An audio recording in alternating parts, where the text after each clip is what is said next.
Netcasts you love. From people you trust. This is Twit. A lot of people waiting in line over the weekend to get something new from Apple. It's a broken record. You hear it every year. The new iPad is here. This is it, the iPad Air. You know, I'm going to have to take it out. How locked in is it? Turn it? Turn it to unlock it? Like that? Well, whichever way goes loose. Whichever way goes loose. The other way. Any which way but loose. It's been locked in by jammer beads. Oh, you mean I have to unscrew it? No. Now it's, oh, I see. It's not. Okay, well, it's a really. Here it is. It's a really lightweight iPad. For the first time, it's about a pound. That's almost, it's 0.4 pounds less. Almost nothing. Than the iPad 4. It's also narrower, and for the first time, I've been able to use the iPad in portrait mode and type with my thumbs, which is it came to me very naturally and intuitively. I found myself in the first few minutes of using this starting to type with my thumbs like this, which is pretty amazing. It is noticeably lighter, although still at a pound. It's in there with the Kindle Fire HDX and other tablets of its ilk. Screen, of course, as with all iPads, very good. And you will notice one of the things that Apple has been touting, this A7 chip.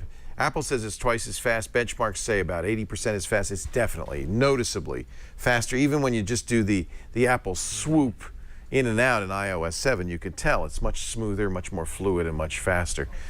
So it's a very nice incremental upgrade to the existing iPads. Prices are the same. The Wi-Fi 16 gig version starts at $499. Add $100 to double the RAM, all the way up to 128 gigs. $129 will put LTE in there from all the carriers. Even T-Mobile now has an iPad. So you configure it the way you feel like. I have to say, all in all, space gray and silver. It used to be black and white. Space gray and silver. That's the other change. You can, by the way, if you get the cellular version with 128 gigs, you can hit almost $1,000 for this iPad. The question, though, for a lot of people is, who should upgrade to the newest iPad? Certainly, if you don't have an iPad at all, this is the one that you probably want. The only other choice isn't out yet, and that'll be out later this month, probably November 29th, Black Friday. That's the iPad Mini with Retina. Exactly the same spec-wise, just in a 7.9-inch screen. That's really the choice if you're new to iPad. Get the new ones, you know? On the other hand, if you have an iPad, let's say, 3rd generation, or certainly if you have an iPad 4th generation, you might reasonably say, I don't think it's a big enough improvement for me to run out. iPad 4th generation, the last iPad, you really have to be an iPad fanatic to get the latest and greatest. Unless you can find, a relative to give the old one to and be happy about that. iPad 3rd generation was fairly slow. It was the first with Retina display. Maybe you'd see a big improvement here. If you've got an iPad 1 or 2, what are you waiting for? Pros and cons. Definitely thinner, shallower, although they did a lot just to shrink 1.5 millimeters off the width. I don't notice that too much. I really do notice it's narrower and it is definitely lighter. You'll notice that. Also, stereo speakers on the bottom. It's lightning, of course, as all the new iPads will be from here on out, until Apple invents another proprietary technology. So the pros: a good screen, good weight, good feel. It's light. You can finally type with 2 hands. Some people, not me, but some people with really big hands can hold this in one hand. Try that, Robert. Just see. Because I guess I have very small hands. I don't seem to be able to hold it. Look at that. Easy for you. I could probably put it in my pocket. Shannon, let's see if you can hold it in one hand. Let's see. Not so much with this. No. No. See, No. Oh, I think close. I'm not even close. Do I have small hands? I must have small hands. I think, yeah. So you have. I can type with my thumbs, though. Yeah, and to me, that's more important than whether you can That's hold it very with one hand. important. If you want a one-handed iPad, you should get the Mini. Cons, it's just, an incremental improvement. It's evolutionary, not revolutionary. I think the iPad is a significant product. Obviously, it's a significant product. I do a show called iPad Today. I love the iPad. But I'm not sure you should run right out. I can't give it a buy. If you have a very old iPad or no iPad at all and you want to get into the Apple ecosystem, well, then it's a buy.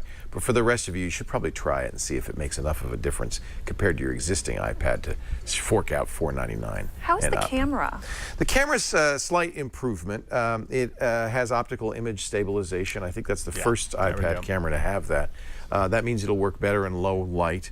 You know, the camera isn't, you know, it's what is it, 8 megapixels? It's not yet as high megapixel as some of the other options out there.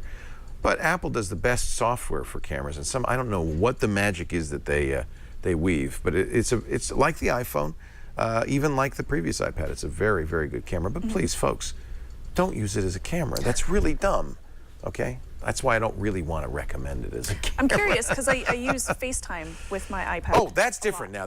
You're gonna be using the front-facing camera. Yeah. And I think there's a minor improvement in the front-facing camera as well. Not a huge improvement. Yeah, if you use it for this is a perfect FaceTime implementation. Sure. I was in the Louvre not too long ago, and I saw a tour group with 20 people holding up iPads to take pictures. Well, and that's not a what good I'm scene. saying. I don't want to It's not a see good that. I understand, especially if you're doing movies. You know, the i7, the new iOS 7 has some really nice camera features. And I think if you're doing movies, the idea that you have a giant viewfinder like this really has some value to it. But it's very annoying. If you're going to take pictures, use the Mini or something. I mean, don't hold that up in the Louvre. Nobody can see around you. And if you're at a wedding or a concert, don't. Oh.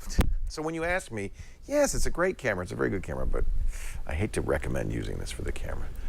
The FaceTime camera, there it is, 1.2 megapixels, 720p. Okay. I think that's the same as the previous iPad, actually. Yeah. 5 megapixel camera. Thank you for the correction. 5 megapixel camera, not 8. It's the iPhone that has 8. But they do a lot with those 5 megapixels. Yeah. Try on the iPad Air. I do like the name. Good name. Yep. Branding. Lighter. Branding. Doesn't exactly float away, but it's lighter.